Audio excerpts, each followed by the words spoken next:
మహాంబోధే స్థిరే కనకరుచిరే నీలశిఖరే వసన్ ప్రాసాదాంతః సహజ బలభద్రేణ బలినా సుభద్రా మధ్యస్థః సకల సుర సేవావసరదో జగన్నాథ స్వామి నయన పథగామీ భవతు మే. జగన్నాథ స్వామి నయన పథగామీ భవతు మే. బలభద్రా సుభద్రా సమేత శ్రీ జగన్నాథ స్వామినే నమో నమః. పురీక్షేత్రంలో జగన్నాథ రథయాత్ర ప్రపంచ ప్రసిద్ధి చెందినటువంటిది. అసలు పురీక్షేత్రమే ప్రత్యేకతలకు, అద్భుతాలకు, వింతలకు ఆలవాలం. నారాయణ స్వరూపమైన మహాక్షేత్రంలో పురుషోత్తముడి పేరుతో స్వామి వెలసి ఉన్నాడు. ఆ పురుషోత్తముడి ఇక్కడ జగన్నాథుడిగా కొలవబడుతూ ఉన్నాడు. ఇది నీలాచలము అని చెప్పబడే దివ్య పర్వత క్షేత్రం. సముద్రము మహాంబోధే స్థిరే అన్నారు ఆదిశంకరుడు. ఇక్కడ సముద్రానికి మహాసముద్రము అని పేరు. ఇక్కడ మహాశబ్దం అంటే విస్తారం వల్ల వచ్చినది మాత్రమే కాదు, పవిత్రత వల్ల వచ్చిన గొప్పతనం. అందుకే దీనికి మహోదధి క్షేత్రము అని పేరు. అటువంటి దివ్యమైనటువంటి ఆ మహాసముద్ర తీరంలో నీల పర్వతంపై స్వామి వెలసి ఉన్నాడు. నీలమాధవుడైనటువంటి నారాయణుడు. యుగ యుగాల నుంచి నీలమాధవుడిగా కొలవబడుతున్నటువంటి స్వామి ఇంద్రద్యుమ్న మహాముని యొక్క పుణ్య విశేషం చేత ఆయన ప్రార్థన మేరకు ఆయన అనుగ్రహించి దారు బ్రహ్మముగా తన రూపాన్ని ప్రకటించాడు. దారువు అంటే కర్ర అని అర్థం.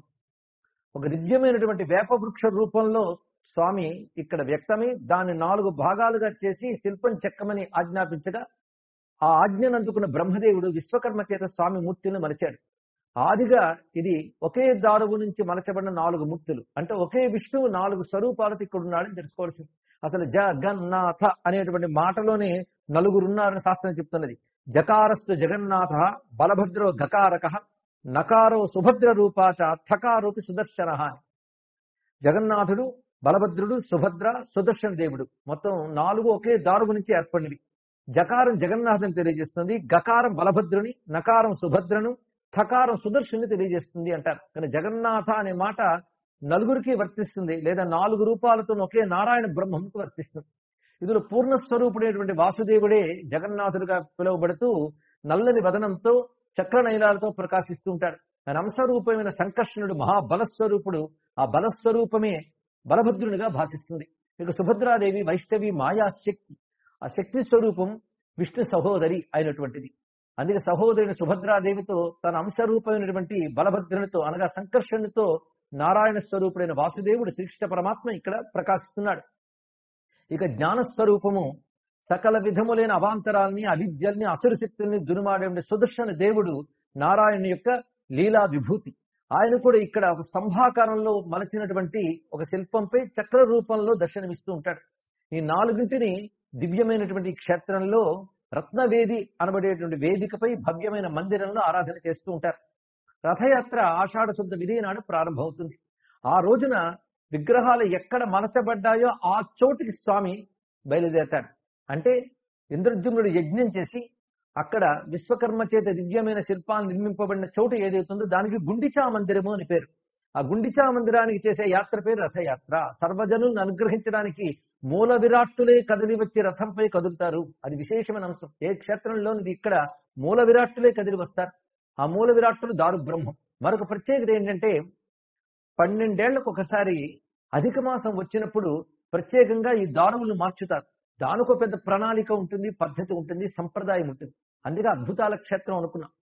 ఏవైతే ఈ దారువులుగా మలచడానికి యోగ్యమైన వృక్షాలు ఉంటాయో ఆ వృక్షాల విషయం ఒకానొక దేవత కొందరు దీక్షితులైన వారికి సూచిస్తుంది.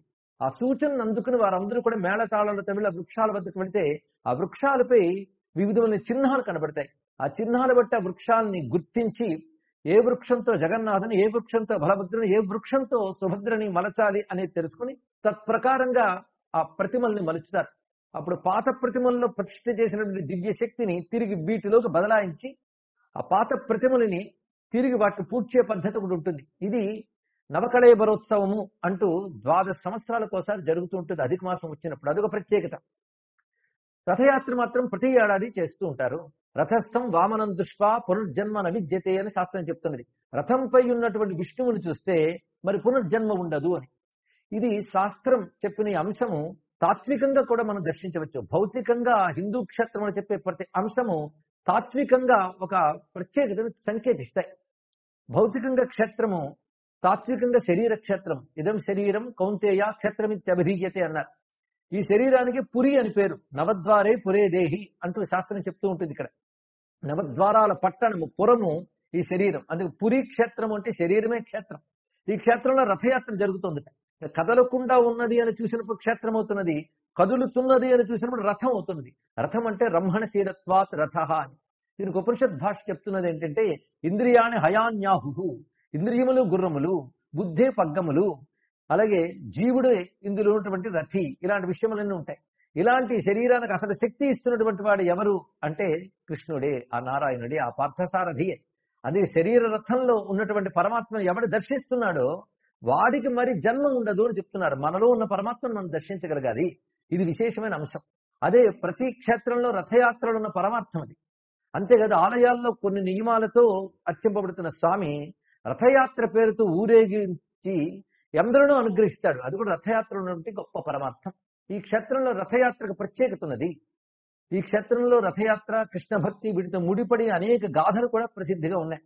ఒకవైపు వేదవాంగ్మయం, మరొక వైపు పురాణ వాంగ్మయం, ఆ తర్వాత చారిత్రకమైన ఐతిహాసికమైన వాంగ్మయం కూడా జగన్నాథ క్షేత్రం గురించి, రథయాత్ర గురించి చాలా చెప్తున్నది.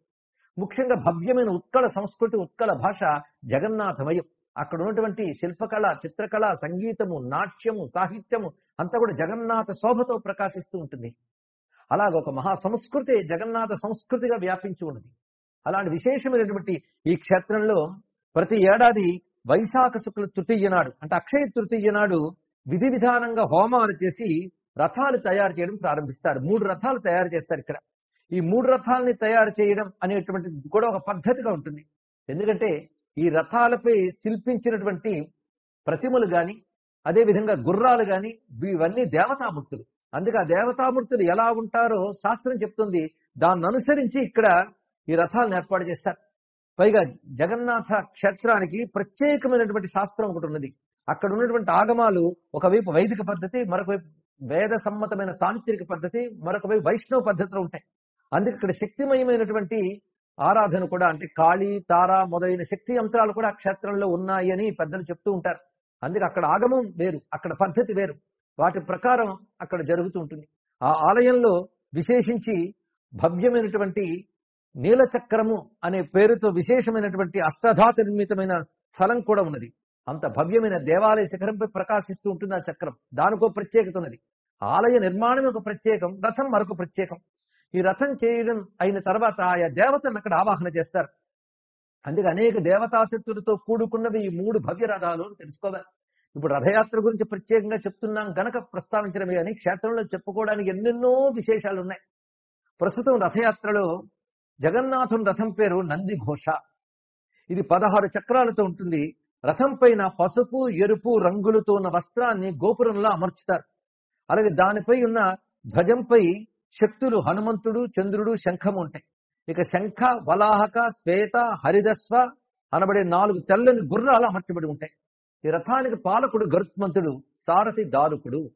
దారుకుడు నారాయణ కృష్ణావతారంలో వైకుంఠం నుంచి వచ్చినటువంటి సారథి. ఆ సారథి తెచ్చిన దివ్య రథం పైనే కృష్ణావతారంలో స్వామి వివిధమైన లీలలు నిర్వహించారు. అదేవిధంగా రథాన్ని లాగే త్రాడులో ఒక దివ్య సర్పశక్తిని ఆవహింపజేస్తారు. ఆ సర్పం పేరు శంఖచూడు అని. అలాగే రథం చుట్టూ 9 మంది పార్శ్వమూర్తులు ఉంటారు. వీళ్ళని పార్శ్వ దేవతలు అంటారు. ఇవి దారుమూర్తులుగానే దర్శనమిస్తాయి. వారి పేర్లు వరాహస్వామి, గోవర్ధనుడు, కృష్ణుడు, నరసింహుడు, రాముడు, నారాయణుడు, త్రివిక్రముడు, హనుమంతుడు, రుద్రుడు. వీరు పార్శ్వ దేవతలుగా ఉంటారు. ఇక బలభద్రుని రథం దగ్గరికి వచ్చేటప్పటికల్లా దాని పేరు తాళధ్వజ. ఇది 14 చక్రాలతో కూడి ఉంటుంది. రథం పైన ఆకుపచ్చ, ఎరుపు రంగులతో ఉన్న వస్త్రాన్ని గోపురంలాగా అమర్చుతారు. తాటి చెట్టు గుర్తుగా ఉన్న ధ్వజం ఇది. ఈ ధ్వజం పేరు ఉన్మని. ఇక విశేషించి 4 నల్లని గుర్రాలు ఉంటాయి ఇక్కడ. వీటి పేర్లు తీవ్ర, ఘోర, దీర్ఘశ్రమ, స్వరార్ణవ అనబడేటువంటి 4 నల్లని గుర్రాలు అమర్చబడి ఉంటాయి. ఈ రథానికి పాలకుడు వసుదేవుడు, సారథి మాతలి. ఈ రథాన్ని లాగే తాడుపై వాసుకి అనబడే దివ్య సర్పశక్తిని ఆవహింపజేస్తారు. రథం చుట్టూ ఈ పార్శ్వ దేవతలు కొందరు దర్శనమిస్తారు. వారి పేర్లు గణేశ, కార్తికేయ, సర్వమంగళ, ప్రళంబారి, హలాయుధ, మృత్యుంజయ, నతాంబర, ముక్తేశ్వర, శేషదేవ అని. అదేవిధంగా అమ్మ సుభద్రాదేవి రథానికి దేవదలన, దర్పదళ అని 2 పేర్లు ఉన్నాయి దీనికి. ఇది 12 చక్రాలు ఉన్నటువంటి దివ్య రథం. రథం పైన నలుపు ఎరుపు రంగులతో ఉన్న వస్త్రాన్ని గోపురంగా అమర్చుతారు. ధ్వజం పేరు నాదాంబిక. రోచిక, మోచిక, జిత, అపరాజిత అనబడే 4 ఎర్ర రంగు గుర్రాలు దీనికి అమర్చబడి ఉంటాయి. రథానికి రక్షణ శక్తిగా త్రిపుర సుందరీ దేవి కమలం పద్మం ధరించి ఉంటుంది. ఇది రథం యొక్క వ్యవస్థ. రథ పాలకురాలు జయదుర్గ, సారథి అర్జునుడు. రథాన్ని లాగే తాడుపై స్వర్ణచూరుడైన దివ్య సర్పశక్తిని ఆవహింపజేస్తారు. రథం చుట్టూ 9 మంది పార్శ్వదేవతలు దారుమూర్తులుగా దర్శనమిస్తారు. వారి పేర్లు చండీ, చాముండా, ఉగ్రతార, వనదుర్గ, శూలిదుర్గ, వారాహి, శ్యామాకాళి, మంగళ, విమలాదేవి. మొత్తం శక్తిమయమైన రథం ఇది. ఇందులో ఉన్నది మహాశక్తి. ఎందుకంటే పద్మనాభ సహోదరి అని చెప్పబడుతున్నది ఏ దివ్య శక్తి ఉన్నదో ఆ శక్తి సుభద్రాదేవి అని తెలుసుకోవాలి. శక్తి స్వరూపం అక్కడ ప్రకాశిస్తుంటుంది. ఇటువంటి భవ్యమైన రథయాత్ర అనేక లక్షలాది జనాల నడుమ జరుగుతూ ఉంటుంది. ఇది ఏనాడు ప్రారంభమైంది అంటే బ్రహ్మదేవుడే ఆలయ ప్రతిష్ఠ చేసిన తర్వాత రథయాత్ర నిర్వహించాడు అని చెప్తారు. ఏ స్థలమునందు మూర్తులు రూపుదిద్దుకున్నాయో గుండిచా మందిరానికి చేరి అక్కడ దాదాపు 10 రోజులుండి తిరిగి బహుదా యాత్ర అని తిరుగు యాత్ర చేస్తారు. ఈ తిరుగు యాత్రలో మళ్ళీ ఆయన తన పూర్ణ మందిరానికి వచ్చి చేరుకుంటారు. ఇటువంటి జగన్నాథ క్షేత్రంలో ప్రత్యేకతలు చాలా చాలా ఉన్నాయి. ప్రధానంగా అన్నప్రసాదం. ఇక్కడ అన్నం విషయానికి వచ్చినప్పటికల్లా అన్నప్రసాదము ప్రతి మెతుకు గోవింద స్వరూపమే. ఈ విషయాన్ని మహానుభావుడు రామకృష్ణ పరమహంస చెప్తారు. గంగాదేవిని కేవలం నీరు అనుకోకూడదు. అదేవిధంగా బృందావనం మట్టిని మట్టి అనరాదు. జగన్నాథ ప్రసాదాన్ని అన్నం అనరాదు. అది జగన్నాథ రూపమే అన్నారు. అందుకే జగన్నాథ ప్రసాదానికి ఆయన నివేదించే వరకు మాత్రం కఠిన నియమాలు పాటిస్తారు. నివేదించి ప్రసాదమైన తర్వాత దాన్ని తీసుకునిచ్చి ఎవరు ఇచ్చినా తీసుకోవచ్చు. దాని పవిత్రతని శంకించరాదు అని చెప్పారు. అంత పవిత్రమైనది ఆ ప్రసాదం. అంతేగా జగన్నాథ ప్రసాదంతో పితృదేవతలకు గాని పిండ ప్రదానాదులు చేస్తే వారు అక్షయ లోకాలకు చేరుతారు అని చెప్తున్నారు. జగన్నాథుని భక్తుల్లో పౌరాణికంగాను చారిత్రకంగాను అనేక మంది మనకు కనిపిస్తూ ఉంటారు. ఇక ప్రత్యేకించి సముద్రమే ఇక్కడ మహాతీర్థం అయినప్పటికీ కూడా విశేషించిన తీర్థరాజాలు కొన్ని ఉన్నాయి. అది ఇంద్రజుమ్న తీర్థము, శ్వేతగంగా తీర్థము, రోహిణీ కుండము, మార్కండేయ తీర్థము మొదలైనవి. అలాగే సర్వం శ్రీ జగన్నాథం అని ఒక మాట ఉన్నది. అంటే జగన్నాథ స్మరణతోనే అన్ని పవిత్రమవుతాయి. అంతేకాదు సర్వం అనే భావన జగన్నాథుని మధ్య కనబడుతుంది. అనేకత్వ భావన పోయి ఏకత్వ భావన, అదే బ్రహ్మ భావన. అది సిద్ధించే క్షేత్రమే పురుషోత్తమ క్షేత్రం. దానికే పురి అని పేరు. అటువంటి జగన్నాథ క్షేత్రంలో సర్వం శ్రీ జగన్నాథం అని చెప్పినప్పుడు ఇక్కడ శివకేశవ శక్తి భేదములు లేనటువంటి దివ్య ధామం ఇది. అందుకే జగన్నాథ క్షేత్రంలోనే లోకనాథుడు అనే పేరుతో శివుడు కూడా ఉంటాడు. ఆ ఆలయ ప్రాంగణంలోనే మనకు కనిపిస్తాడు. అసలు పురి మొదలైన క్షేత్రాల యందు విష్ణుభక్తి విరాజిల్లుతున్నప్పటికీ శివకేశవుల మధ్య భేదం గోచరించదు. అదొక ప్రత్యేకమైనటువంటి అంశం. ఈ జగన్నాథ స్వామి యొక్క వాంగ్మయం అనేక పురాణాల్లో మనకు కనబడుతుంది. ప్రధానంగా స్కంద పురాణంలో జగన్నాథుని యొక్క వైభవం విశేషించి పురుషోత్తమ ఖండము అని పేరుతో కనబడుతుంది. పురుషోత్తముడు అంటేనే ప్రకృతికి జీవునికి కూడా అతీతమైనటువంటి భగవానుడు అని అర్థం. ఈ పురి క్షేత్రం గురించి చెప్తూ సర్వం రహస్యం పురుషోత్తమస్య దేవాహ నజానంతు కుతో మనుష్య. పురుషోత్తమ క్షేత్రంలో అన్ని రహస్యాలే. దేవతలకి తెలియవు, మానవులకు ఎలా తెలుస్తాయి అని ఒక పురాణ వచనం మనకు కనబడుతున్నది. అలాంటి రహస్యమైనటువంటి ఈ క్షేత్రంలో దివ్యమైన మంత్రశక్తులు ఎన్నెన్నో నిక్షిప్తం చేసి ఉంటాయి కనుకనే ఈ క్షేత్రానికి అంత మహిమ ఏర్పడింది. అందులో శక్తి విశేషాలు చాలా ఉంటాయి. గోపాలార్చన, నృసింహార్చన మొదలైనవి కూడా జరుగుతుంటాయి. ఇక ప్రత్యేకించి సుభద్రాదేవి భువనేశ్వరి యంత్రంపై ఉంటుంది అని శాస్త్ర క్షేత్ర జ్ఞానం తెలిసిన వాళ్ళని అంటూ ఉంటారు. అలాగే జగన్నాథుడు కూడా కాళీ యంత్రంపై ఉంటాడట. అంటే జగన్నాథుడు ఎంత విష్ణు స్వరూపం అంత కాళీ స్వరూపమే. ఆ మాటకు తత్వత కృష్ణ కాళీ తత్వం రెండు ఒకటే. అలా బలభద్రుడు తారా యంత్రంపై ఉంటాడు అని చెప్తారు. ఈ విధంగా తారా, భువనేశ్వరి, కాళీ అనే 3 శక్తులే జగన్నాథ, బలభద్ర, సుభద్రలుగా కనబడుతున్నాయని ఒక భావం కూడా కనబడుతుంది. అందుకే శక్తి ప్రధాన క్షేత్రంగా కొందరు భావిస్తారు. ఇక్కడ చేసేటువంటి దేవతాన్యాసాలు కానీ, మంత్రములు కానీ, పీఠన్యాస, మంత్రన్యాస, మూర్తిన్యాసములు కానీ చాలా విశేషంగా ఉంటాయి. అలాగే జగన్నాథునికి గోపాలార్చన పూజా పద్ధతిని అనుసరించి చేస్తారు. బలభద్రునికి వాసుదేవ పూజా పద్ధతిని అనుసరించి చేస్తారు. సుభద్రాదేవికి భువనేశ్వరి పూజా పద్ధతులతో పూజలు జరుగుతాయి. సుదర్శనుడికి నారసింహ సుదర్శన మంత్రాలతో పూజిస్తారు అంటూ ఈ క్షేత్ర విశేషాలను తెలియజేసే కొన్ని ఆగమ గ్రంథాలు తెలియజేస్తున్నాయి. జగన్నాథుడు అనేక విధమైన వృత్తాంతాలతో కలబోసి ఉంటుంది. ముఖ్యంగా స్వామి యొక్క విగ్రహం అసంపూర్ణంగా ఉన్నట్టు చాలా మంది భావిస్తారు. కానీ ఇది ఒక ప్రత్యేక కళ. ఇది అసంపూర్ణం కాదు, సంపూర్ణమైన కళే. స్వామి యొక్క రెండు చేతులు కూడా చాచినట్లుంటాయి పరిశీలిస్తే, అంటే భక్తులను ఆహ్వానిస్తున్నట్టే గోచరిస్తుంటాయి. ఇది ఒక ప్రత్యేక శిల్పం. ఇందులో వదనం ప్రధానంగా గోచరిస్తుంటుంది. అంటే వదనం భావ ప్రకటనకు స్థానం. అదే జ్ఞానేంద్రియ స్థానమే వదనం గనక ఆ జ్ఞానేంద్రియ స్వరూపంతో ఇక్కడ ముగ్గురు వదనాలు స్పష్టంగా కనబడుతుంటాయి. సాధారణంగా పూర్తి విగ్రహాలు ఉన్న చోట్ల వదనం ఒక చిన్న భాగంగానే కనబడుతుంది, కానీ ఈ క్షేత్రంలో వదనములు పూర్ణముగా గోచరిస్తే గమనించితే, అంటే కరుణాకటాక్ష వీక్షణాలను అలా ప్రసరిస్తూ ఉంటాడు ఆ స్వామి. పైగా చక్రనయనుడు అని అక్కడ ప్రేమగా పిలుచుకుంటారు ఉత్కళులు. చక్రనయన అంట అంటే స్వామి కళ్ళు గుండ్రంగా ఉంటాయండి.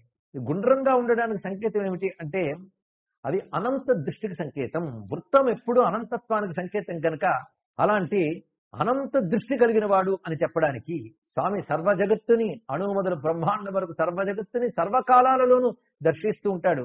త్రిలోకాలని త్రికాలాలని దాటినటువంటి వీక్షణమైన అలాంటి సర్వసాక్షి అయినటువంటి కరుణాస్వరూపుడైన నారాయణ కటాక్షములు ఆ కన్నుల ద్వారా ప్రకటింపబడుతూ ఉంటాయి.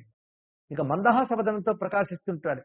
నీలకాంతులతో ఆయన సహజ సిద్ధంగా కృష్ణ శరీరుడు గనక నీలకాంతులతో భాషిస్తుంటాడు. అలాగే తెల్లని కాంతులతో ఉంటాడు బలభద్రుడు, ఆయన శ్వేత శరీరంతో భాషిస్తాడు. ఇక సుభద్రాదేవి పసుపు రంగు కాంతితో ప్రకాశిస్తూ ఉంటుంది. ఈ స్వామికి కంటికి రెప్పలు ఉండవుట, అది ఒక ప్రత్యేకత. కంటికి రెప్ప ఉంటే ఆ రెప్పపాటు కాలం అనే ఎడబాటు ఉంటుంది. అంటే కంటికి రెప్ప కూడా వేయకుండా ప్రపంచాన్ని గమనించుకుంటాడు అని చెప్పడం విశేషం. ఎందుకంటే అనిమిష శక్తి అది, రెప్పపడే కన్ను కాదండి. మత్స్యావతారానికి రెప్ప ఉండదుట, ఆ తత్వం ఇక్కడ చూపిస్తున్నాడు ఆయన. అదే రెప్ప వేయని కంటితో ప్రపంచాన్ని గమనించుకుంటాడు.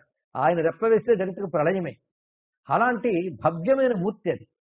ఈ రథయాత్రలోనే కాకుండా ఇక్కడ జరిగే అనేక విశేషాలు ఉత్సవాలు చాలా చాలా మనకు కనబడుతూ ఉంటాయి. ఏమైనప్పటికీ ఈ క్షేత్రంలో ఎటువంటి తపస్సు చేసినా ఎటువంటి సాధన చేసినా కూడా అది కోట్ల గుణితమైన ఫలితాన్ని ఇస్తుంది అని శాస్త్రం చెప్తున్నది. అలాగే చారుధాముల్లో ఒకటిగా, సప్త మోక్ష పట్టణాల్లో ఒకటిగా కూడా దీన్ని కీర్తిస్తారు. ఈ క్షేత్రంలో మరొక ప్రత్యేకత ఏంటంటే రథయాత్ర నాడు ఒక బంగారు పిడిగల చీపురుతో సంప్రదాయబద్ధంగా వస్తున్నటువంటి గజపతి రాజు వచ్చి ఊడ్చుతాడండి. ఈ చెప్పడంలో ఉద్దేశం ఏంటంటే ఎంత పాలకులైనప్పటికీ కూడా లోకపాలకుల ముందు దాసులే అని చెప్పడం. అందుకే రాజగతమైన అహంకారం కూడా ఈశ్వరార్పణం కావాలి, అది ఇందులో సంకేతం. అంతేకాదు భగవత్ కైంకర్యం వల్లనే పాలకులు వాళ్ళ ఉనికి కూడా ఉంటుంది అని చెప్తున్నారు. ఆ తర్వాత ఆదిశంకర భగవత్పాదుల వారు ఇక్కడ స్వామిని దర్శించి భవ్యమైన స్తోత్రములు చేసినట్లుగా చరిత్ర చెప్తున్నది. అంతేకాదు వారు పెట్టిన 4 పీఠాల్లో ప్రధాన పీఠం ఇక్కడ ఉన్నది, గోవర్ధన పీఠము అని చెప్పబడుతున్నది. ఆ గోవర్ధన పీఠ శంకరాచార్యుల వారు ప్రథమంగా వేయించేసి రథంపై ఉన్నటువంటి మూర్తులను కొలుచుకున్న తర్వాత భక్తుల సంకీర్తనలు, శంఖధ్వనులు, మేళతాళాలు అంగరంగ వైభవంగా సాగుతుంది రథయాత్ర. ఈ జగన్నాథ క్షేత్రంతో భాగవతోత్తముల కథలు ఎన్నెన్నో ముడిపడి ఉన్నాయి. విశేషించి కృష్ణ భక్తి సంప్రదాయానికి ఆచార్యుడైనటువంటి కృష్ణాంశ సంభూతుడైనటువంటి శ్రీ శ్రీ శ్రీ చైతన్య మహాప్రభు ఈ క్షేత్రాన్ని ఆశ్రయించుకుని ఈ స్వామిలో లీనమయ్యాడు అని ఆధారాలతో సహా చరిత్ర చెప్తున్నది. కాయావరోహణం అనేటువంటి ఒకానొక పద్ధతిలో ఆయన ఇక్కడే జగన్నాథులను ఐక్యమయ్యాడు. అదే చైతన్య మహాప్రభు సంప్రదాయానికి చెందిన భక్తులు ఈ స్వామిని కొలుచుకుంటారు. అందుకే కృష్ణ భక్తి ఇక్కడ మరొక సముద్రంలో ప్రవహిస్తూ ఉంటుందండి. అంత విశేషమైనటువంటి క్షేత్రం ఇది. ఈ జగన్నాథ క్షేత్ర విశేషంలో జగన్నాథుడు అంటేనే సర్వ జగత్తుకి నాథుడు. సర్వ విశ్వము ఏ విష్ణువు శక్తితో నడుస్తున్నదో ఆ విష్ణువు ఇక్కడ వెలసి ఉన్నాడు. అంతేకాదు ఇది ప్రళయజిత్ క్షేత్రము అని కూడా చెప్పబడుతుంది. ప్రళయ కాలాల్లో కూడా నశించని క్షేత్రము. ఇక్కడున్న వటవృక్షము కూడా అటువంటిదే అని చెప్పబడుతూ ఆ భవ్యమైన వటవృక్షానికి సంబంధించిన కథలు కూడా పురాణాల్లో కనబడతాయి. ప్రళయ కాలంలో ఈ వటవృక్షం నశించేది, క్షేత్రం నశించదు. ఈ వటవృక్షం ఆకు మీదే వటపత్ర సాయిని విష్ణువు సాక్షాత్కరించాడు కృష్ణమూర్తిగా అని కొన్ని పురాణములు వర్ణిస్తున్నాయి. అంటే ఈ క్షేత్రం యొక్క శాశ్వతత్వాన్ని తెలియజేస్తూ ఉన్న అంశం ఇది. అంతేకాదు కలి ప్రవేశించిన తర్వాత అనేక క్షేత్రాల్లో దివ్యమైన శక్తి ఏదైతుందో అది లుప్తమవుతుంది కలిదోషాల వల్ల. అంతేకాదు కొన్ని అంతర్లీనమైపోతాయి, గోచరించేవి కూడా. కానీ 3 క్షేత్రాల్లో మాత్రం ఎల్లవేళలా దివ్యశక్తి ఉంటుంది. ఎంత కలి లక్షణాలు కనబడుతున్నా కలి ప్రభావం ఉండదు అని చెప్తున్నారు. అందులో ఒకటి కాశీక్షేత్రము, రెండవది బృందావనము వనము, మూడవది పురిక్షేత్రం అని చెప్పారు. ఈ పురిక్షేత్ర వైభవం పురుషోత్తమ క్షేత్రంలో మాత్రమే కాకుండా అనేక రకాల పురాణ వాంగ్మయాల్లో కనబడుతుంది. అంటే స్కాందంలో చెప్పిన పురుషోత్తమ ఖండంలో మాత్రమే కాకుండా అనేక గ్రంథాల్లో దీని గురించి వివరణ కనబడుతున్నది. ఇందులో ఒక్కొక్క తీర్థానికి ఒక్కొక్క ప్రత్యేకత ఉన్నది. ఇంద్రజుమ్న తీర్థము ఇంద్రజుమ్నుడనే రాజు పేరు మీదనే చెప్పబడింది. అలాగే నారదాదులు ఈ క్షేత్రాన్ని ఆశ్రయించి కొలుచుకుంటారు అని చెప్తారు. ఇక్కడ విశేషించి గోపురంపై ఉన్న నీల చక్రం, దానికున్న గొప్పతనం చాలా విశేషమైనటువంటిది. అది విస్తారమైన బరువుతోనూ విశాలమైన వ్యాసంతోనూ కూడా ఉంటుంది. దానికో ప్రత్యేకత కూడా ఉన్నది. ఈ పురుషోత్తమ క్షేత్రం చుట్టూ ఎన్నో మహిమలు ఉన్నాయి, ఎన్నో నియమాలు కూడా చెప్పబడుతుంటాయి. అనేక దేవతలు ఆశ్రయించినటువంటి క్షేత్రం ఇది. ఇందులో ప్రధానంగా దారు బ్రహ్మమూర్తులు మాత్రమే కాకుండా మాధవుడు, శ్రీదేవి, భూదేవి విగ్రహాలు అష్టధాతుమూర్తులుగా ఉంటాయట. అలాగే నృసింహస్వామి ప్రధానంగా ఇక్కడ ఆరాధింపబడుతుంటాడు. అందుకే ఇది నారసింహ క్షేత్రము అని కూడా చెప్తారు. పురుషోత్తమ క్షేత్రాన్ని ఆధారం చేసుకుని వచ్చినటువంటి వాంగ్మయాల్లో కూడా ఉత్కల భాషలో మాత్రమే కాకుండా సంస్కృతంలో కూడా చాలా విశేషమైనటువంటి స్తోత్ర వాంగ్మయం మొదలైన ఉన్నవి. అందులో సాగరస్యోత్తరే తీరే మహానద్యాస్త దక్షిణే సప్రదేశ పృథివ్యాంహి సర్వతీర్థ ఫలప్రద అనే స్కాందంలో ఒక వాక్యం కనబడుతున్నది. సముద్రానికి ఉత్తర తీరాన, మహానదికి దక్షిణ తీరాన సర్వతీర్థ ఫలాన్నిచ్చే ప్రదేశం అది అని చెప్పారు. ఇక్కడ ఇది విశేషమైన అంశం. అదేవిధంగా ఏకదారు సముత్పన్న చతుర్థ సంభవిష్యత్ అని చెప్పినట్లుగా ఒకే దారు 4 విగ్రహాలుగా అయినది అని చెప్పడంలో విశేషం ఏంటంటే ఒకే విష్ణువు ఈ రూపాలతో గోచరిస్తున్నాడు అని. అలాగే స్వామిని ప్రతిష్ఠ చేసేటప్పుడు కూడాను వైశాఖస్య అమలే పక్షే అష్టమ్యాం పుష్యయోగత కృతా ప్రతిష్టా భూ విప్రాహ క్షేత్ర మహాత్మ్యం చెప్తున్నది. వైశాఖ శుక్ల అష్టమి గురువారం పుష్యమీ నక్షత్రం ఉన్న పుణ్య సమయంలో ప్రతిష్ఠ జరిగింది అని చెప్పారు. అందులో నృసింహ యంత్రంతో మంత్రంతో చతుర్ముఖుడు ఈ ప్రతిష్టా మహోత్సవం జరిపించాడు అని కూడా పురాణం వర్ణిస్తున్నది. ఇక విశేషించి జ్యేష్ఠ పూర్ణిమ నాడు జ్యేష్ఠావ్రతం అని ఒకటి ఆచరించి ఆ సమయంలో కొట్లో పెడతారు అన్నట్లుగా విగ్రహాలు ఎవరికి దర్శనం అవ్వకుండా వేరే ఒక చోటు పెట్టి ఉంచుతారు. తర్వాత మళ్ళీ రథయాత్రకి ఆ విగ్రహాలను అలంకరించి సిద్ధం చేసి మళ్ళీ దర్శనానికి తీసుకొస్తారు. ఇది ప్రత్యేకమైనటువంటి మహావేది మహోత్సవంలో కనబడుతున్నటువంటి అంశం. యథారథ విహారోయం మహావేది మహోత్సవ ఎత్రాగత్య దివో దేవా స్వర్గం యాంత్యధికారణ. ఈ రథయాత్రకు దేవతలందరూ స్వర్గం నుంచి దిగి వచ్చి ఉత్సవం తర్వాత తిరిగి వెళతారట. అప్పుడు వారు దీనికి వస్తేనే మళ్ళీ స్వర్గానికి వెళ్ళగలిగిన అర్హత కూడా సంపాదించుకుంటారు అని చెప్తారు. భారతీయ సంస్కృతిలో ప్రతి ఆలయాలను రథయాత్రలు ఉంటాయి, కానీ ఈ క్షేత్రానికి ప్రత్యేకంగా రథయాత్ర అని చెప్పడం ఎక్కువగా కనబడుతున్నది. ఎందుకంటే ఈ రథాల తయారీవే ఎప్పటికప్పుడు జరుగుతూ ఉంటుంది. ఇన్ని ప్రత్యేకతలతో ఉన్నది. ఈ మూర్తుల విషయంలో అనేక రకాల కథలు ఉన్నాయి. ఇన్ని కథలు కలుపుకున్నప్పటికి కూడా అది భక్తులకి శ్రద్ధోత్పాదనం కోసం వివిధ కథలను చెప్తూ ఉంటారు. ఒకప్పుడు రాధాదేవి కృష్ణుని యొక్క లీలల్ని ద్వారకకు వచ్చి కొందరికి చెప్తూ ఉంటుందట. అప్పుడే అక్కడ కృష్ణ పరమాత్మ చెల్లెలు సుభద్రతోని అన్న బలభద్రుడితోని వస్తున్నవాడు రాధాదేవి కృష్ణలీలు చెప్తూ ఉంటే, తన బాల్యలీలు చెప్తూ ఉంటే బయట ఉండి వింటూ ముగ్గురు ఆనంద పారవశ్యంతో ప్రతిమల వెల ఉండిపోతారట. అప్పుడు అక్కడికి వచ్చినటువంటి నారదుడు చూసి, ఎంత చక్కగా ఉన్నది మీ ముగ్గురును, ఒకవైపు అక్క చెల్లెలు, ఇటు ఇద్దరు అన్నదమ్ములు, ఈ మూర్తులను చూస్తుంటే చాలా ఆనందంగా ఉంది, ఇలా మిమ్మల్ని కొలుచుకోవాలని ఉందంటే ఈ మూర్తులుగానే మేము పురుక్షేత్రంలో ఆరాధింపబడతాము అని కృష్ణుడు చెప్పినట్లు పురాణాల్లో ఒక చోట గోచరిస్తున్నది. దీని అర్థం ఏంటంటే ఆ కృష్ణ స్వరూపమే ఇక్కడ ఉన్నటువంటి దివ్యమైన జగన్నాథ స్వరూపం.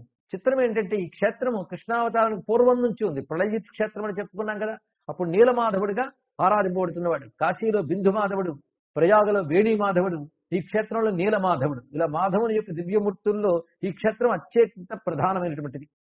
ఈ క్షేత్రం అనేక రకాలైనటువంటి సంప్రదాయాలకి మూలమైనటువంటిది కూడా. అద్వైత సంప్రదాయానికి సంబంధించిన మహాపీఠమే ఇక్కడ ఉన్నది. అద్వైత సంప్రదాయానికి చెందిన ఆదిశంకరులు కూడా గొప్ప కృష్ణ భక్తులు. ఆ కారణం చేతనే ఆయన కృష్ణుడు రచించిన భగవద్గీతకు భాష్యం రచించారు. అనేక చోట్ల కృష్ణ భగవాన్ యొక్క వైభవాన్ని ఆయన తన గ్రంథాల్లో ప్రకటించారు. ప్రబోధ సుధాకరం అనే గ్రంథంలోనే కృష్ణ పరమాత్మ యొక్క తత్వాన్ని ఆయన ఆవిష్కరించారు. అందుకని క్షేత్రం పట్ల ప్రత్యేకమైన ప్రీతి ఉన్నది అని తెలుస్తున్నది. ఆదిశంకరులు ఈ క్షేత్రానికి వచ్చి అద్వైత ధర్మాన్ని, సనాతన ధర్మ ప్రతిష్ఠ చేశారు. అందుకే ఈ క్షేత్రం సర్వం శ్రీ జగన్నాథ అన్నట్లుగా అభేద దృష్టితోనే నిండి ఉంటుంది. అదేవిధంగా వైష్ణవ దివ్య క్షేత్రాల్లో ఇది ఒకటి ప్రత్యేకమైనటువంటి 108 వైకుంఠ క్షేత్రాల్లో ఇది ఒకటిగా చెప్పబడుతున్నది. అందుకే అనేక రకాల వైష్ణవ సంప్రదాయాలకు చెందినటువంటి యతీశ్వరులు, భక్తులు కూడా ఈ క్షేత్రాన్ని ఆశ్రయించుకుంటారు. పైగా ఇక్కడ సామాన్య జనులపై కూడా స్వామి ప్రభావం చాలా ఉంటుంది. అందుకే సామాన్య జనులకు కూడా, ఆఖరికి సామాన్య కళాకారులు మొదలుకొని గొప్ప గొప్ప పండితుల వరకు కూడా స్వామి ప్రభావం వారి జీవితంలో కనబడుతుంది. మొత్తం ఉత్కళ దేశీయుల జీవితం అంతా జగన్నాథమయంగానే మనకు దర్శనమిస్తుంది. అక్కడ సంగీతం, సాహిత్యం కూడా వీటితోనే భాషిస్తూ ఉంటాయి. అటువంటి నీలమాధవ క్షేత్రం, జగన్నాథ క్షేత్రం సర్వ జగతికి హితం కలిగించేటువంటి క్షేత్రం. ఈ జగన్నాథుని వైభవం జగద్రక్ష కలిగించే క్షేత్రంగా కూడా చెప్తారు. అందుకే కేవలం భారతదేశంలో ఒక రాష్ట్రానికి మాత్రమే పరిమితం కాదు, సర్వ జగత్తుకి సంబంధించిన గొప్ప క్షేత్రం ఇది. అనేక దూర ప్రాంతాల నుంచి కూడా స్వామి భక్తులు ఎందరో ఇక్కడికి విచ్చేస్తూ ఉంటారు.